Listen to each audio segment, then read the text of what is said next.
Hey everybody, so now we are going to frost our cakes. We have our beautiful vanilla cakes that came out of the oven. They're completely cool to room temperature. You don't want to have any warmth on your cake when you frost it or your buttercream is just gonna melt. So let's frost these guys up. You'll see one of my little cake friends had a little piece come out of it when I baked. So when I pulled it out of his pan, so I'm gonna have this guy be the bottom layer. I'm gonna put him in a bottom layer. A trick you can use is when you are putting your cakes to frost on your cake stand or your plate, I've cut these little pieces of wax paper out so you can tuck them underneath the edges of your cake, like this. And then your cake, you can just pull them out when you're all done and your cake plate will be completely clean. Just a little way to make it look a little nicer. So slide one of those guys under there. They don't have to be all the way, just tucked so that they cover the plate.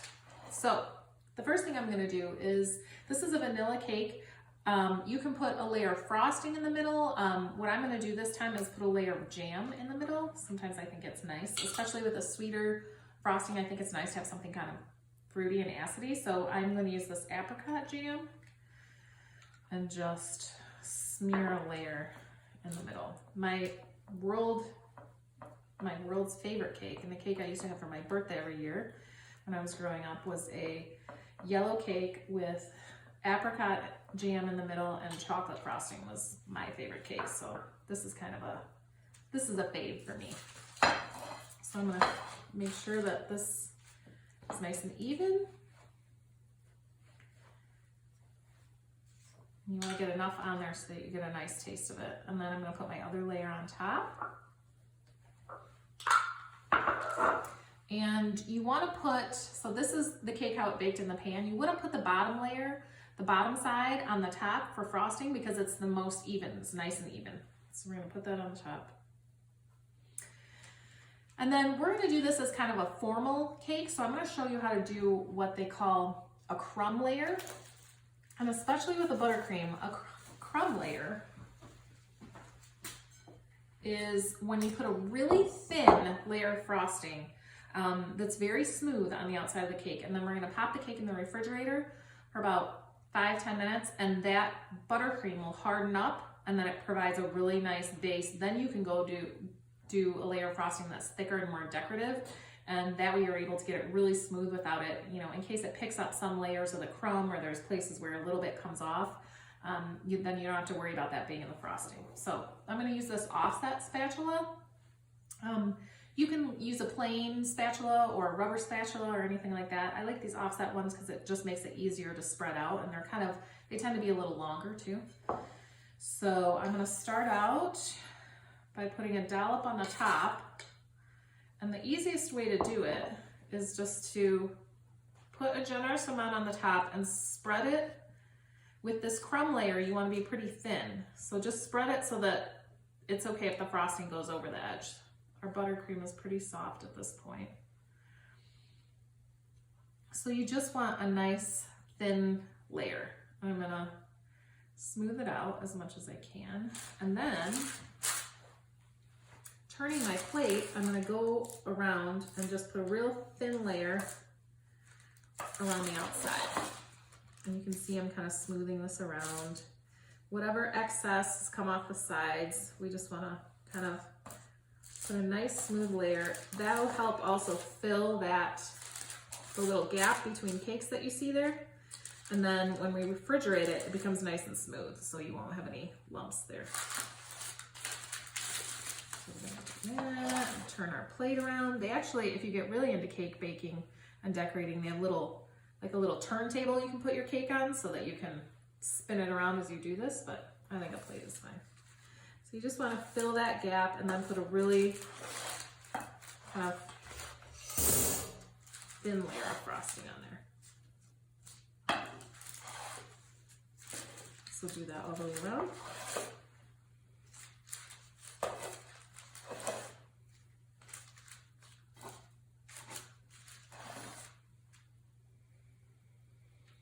I'll smooth it out a bit.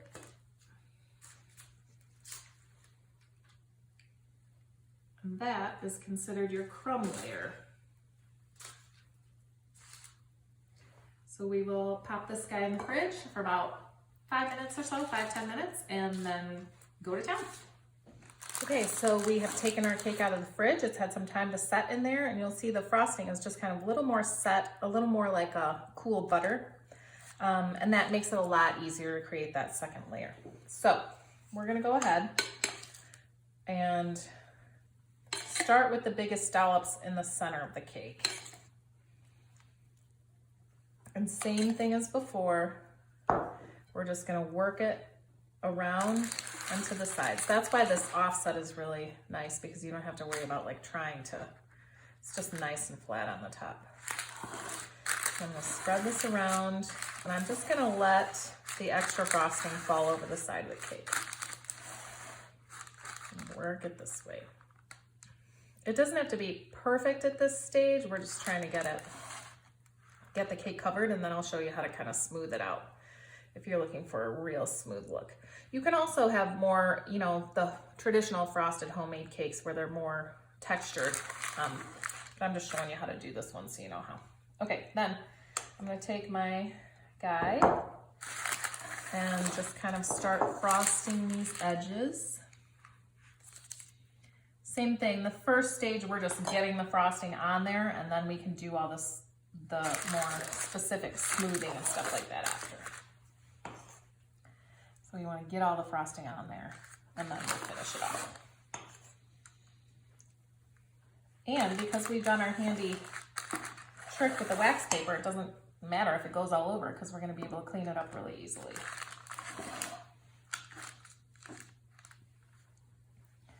We just want to make sure that all of it has a super generous layer on it.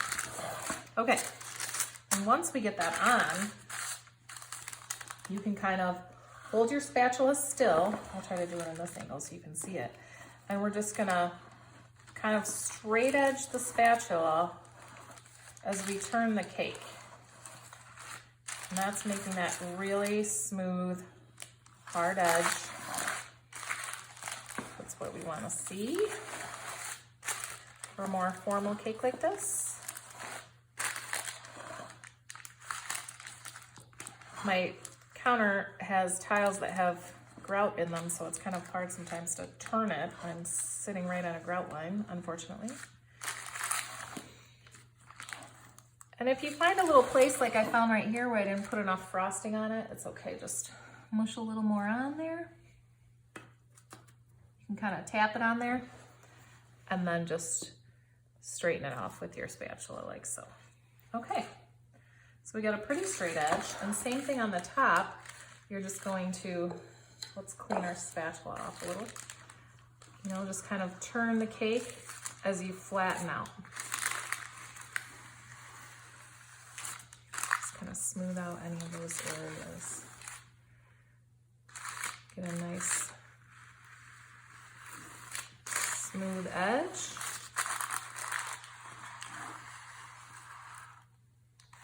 Like so. I am obviously not a professional cake decorator, so, you know, they have a couple more tools that make it easier to get a perfect top, but I feel like this is pretty good for our purposes.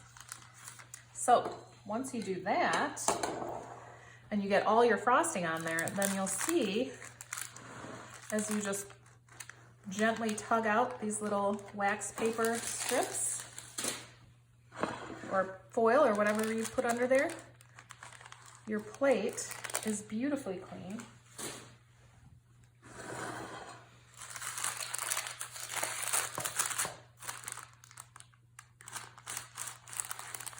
You don't have any extra frosting on there or anything messy. And then I always think it's good to just pop it in the fridge one more time before we use our piping bags or anything like that, just so that we can, you know, be sure that the icing is set, so that if we bump it with our fingers or anything like that, we don't screw it up. So I'm gonna pop this guy in the fridge for a couple minutes more. Okay, the next thing I'm gonna show you is how to use a piping bag to decorate. So this, you may have seen these before. This is a piping bag, is what it's called, that you use to put the frosting in. And then these are some of the fittings that go with it. I picked this kind of leaf fitting, this flat fitting. And these plastic pieces are what are called the coupler. So this is how you put this together. This way, so I don't mess them up. So you take this plastic part of the coupler on the inside and you put it as far down in your frosting bag as you can. And you can buy these frosting bags at the grocery store or anything. You get disposable plastic ones, or you can buy a more professional set. And usually they come with a big selection of tips on them in all different shapes, so you can make all different kinds of decorations. And I will give you a sheet, and you can find online many places where you can find demonstrations of how you use these. So you put the coupler in there, and then you see, push it as far down to the edge as it can go, and you want to cut it just behind the end of the coupler. So we're going to scoot that guy down a little bit. We're going to cut off the bag and then kind of push him through to the edge. Your metal piece, your decorative tip, goes on the end, and then the other part of the coupler you screw onto the end of that. So there's our bag. And the way you fill it is you take this bag and you fold it over, and you kind of grab onto the end with your hand on the inside. So you have the plastic bag coming over your hand, and your hand is holding out by that part. And then you can make a little, this is the way I found is easiest. And then you just want to kind of scoop or drip your frosting into the middle there. And it doesn't have to go all the way down right away. You just kind of scoop it in there.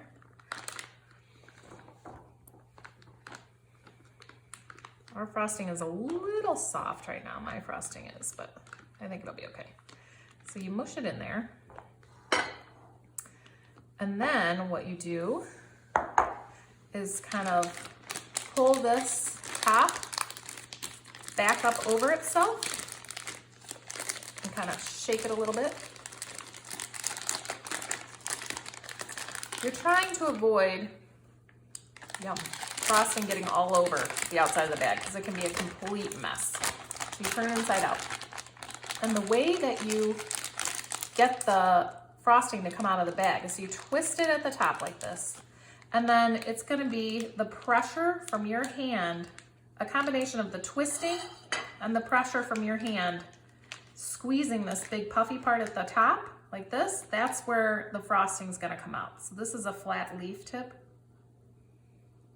so you can make a little leaf pattern like that. So I'm gonna do a couple leaves on our cake. It's always good. I always keep a plate or something so that I can try a few out before I really start on my cake, because sometimes it just isn't working out and you need a little, like I would practice on a plate or something like that, piece of wax paper or something before you start on your cake, just so that you get a feel for your frosting and kind of get a feel for how to make these tips, okay? So I'm gonna put this aside, and I'm just gonna make some leaves on the side of our cake. We'll pretend like it's warm spring outside. And you'll see if you kind of drag it and then pull it up at the end and just let the frosting fall on itself, it makes some really nice leaf patterns. And you can do some long ones and some skinny ones.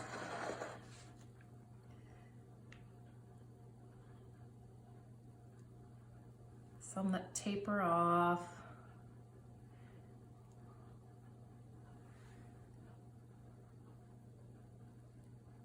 I guess if I was smart, I would have the leaf patterns going out. So let's try that on this one. And again, it's just the pressure of my hand squeezing this that's making the frosting come out. We'll make that guy drip over the side. It's kind of cool. So really the first time or two you do this, just have fun with it and mess around.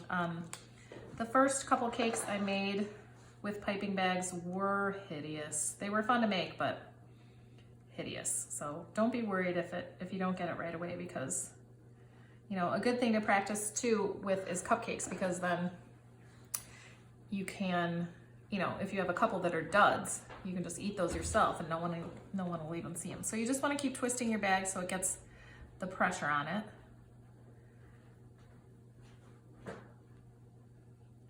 And you just keep making your design.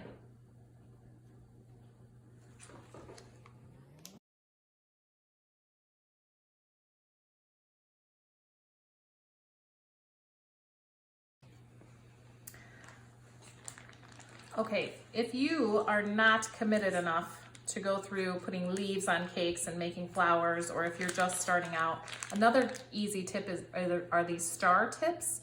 And there are many, many kinds of these. There are some that are wider, there are some that are shorter. And really what they do is it's a lot easier and can be really cute on a cake to just have a border. If you push down on it and pop up, it just makes these little rosettes. So if you don't want to go through an entire, you know, if you're just starting out, it's really easy to make cute little rosettes. You're just kind of pushing down, and if you lift up a little bit as you come up, it makes a cute little top like that. And another cute idea too, and especially if you messed up part of the bottom of your cake, is you can just rosette the whole bottom. And maybe you put sprinkles on top or something cute like that. So this is just an easy way to do something like that.